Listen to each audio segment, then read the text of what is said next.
Follow-up question ko po, dun sa mga testimonya na ng mga victim survivors, sinexually abuse nyo ba ang mga babae at mga menor de edad? At Wala ginamit nyo ba ang relihiyon para i-sexually abuse Wala sila? pong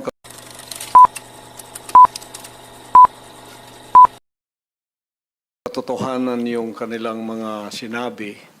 Kung meron po silang mga charges na kriminal laban sa akin, malaya po silang mag-file ng kaso at doon ko haharapin at sasagutin sa tamang forum sa korte ng ating lupa tulad ng kinakaharap namin ngayon. And actually, on that matter and for the record, may at least isa sa victim survivors na dati nang naghain ng kaso sa inyo dun sa Davao, kaya lang dinismiss. Kaya inappeal nila sa Department of Justice. Yun naman pong mga testimonya ni na Ms. Valdewesa at ni Yulia, tinatanggi nyo ba ang mga testimonyang iyon? Tinatanggi ko po. Wala pong mga katotohanan yung kanilang mga sinasabi, kundi sa aking paningin ay kabaligtaran. Ngunit hinahamon ko po silang mag-file ng kaso sapagkat ito ay mga kriminal na mga allegations. At ito ay para maging fair, ay maghain po sila ng mag-file sila ng kaso laban sa akin o kanino mang kanilang gustong mag-file laban sa mga kingdom na leaders or members because we are under the law of the Republic. Tulad po kay Masayon, yung kanyang sinabi. Pastor, i-interrupt ko muna kayo doon dahil tinatanong ko muna yung mga testimonya ni na Ms. Valdewesa at ni Yulia. Sorry po. Pinalimos niyo po ba yung mga bata para i-sustain ang operasyon ng KOJC at para tustusan ang inyong lifestyle? Wala po kaming mga palisiya na magpalimos ang bata. Pero walang polisiya man, pinalimos niyo ba sila? Hindi po. Wala pong katotohanan yun. Okay.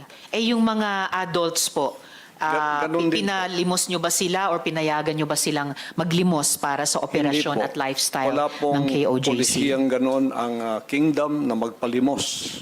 Wala mang polisiya pero pinalimos nyo ba sila, Hindi yung po. mga adults? Hindi po. Wala pong katotohanan yun. Alright.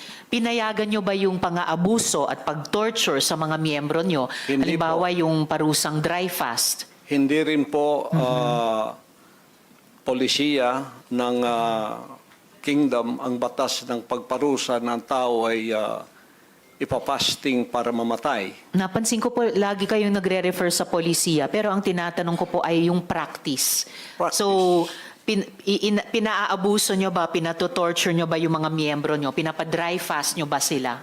Sa freedom of religion po natin, meron tayong separation of church and state. At tulad ng sinabi ko, yung fasting ay voluntary kung tatanggapin mo. Hindi po ipinipilit. Alright.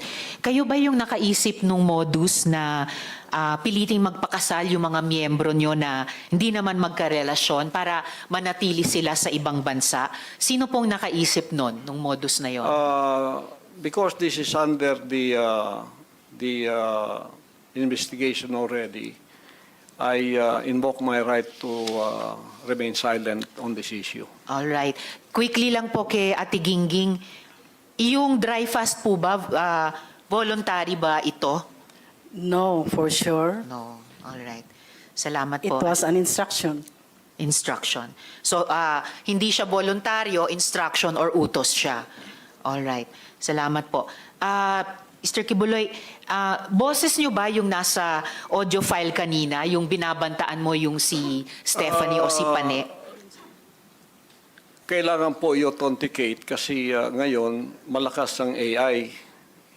So pero boses nyo ba yon yung nagbabanta kay Pane o kay Stephanie?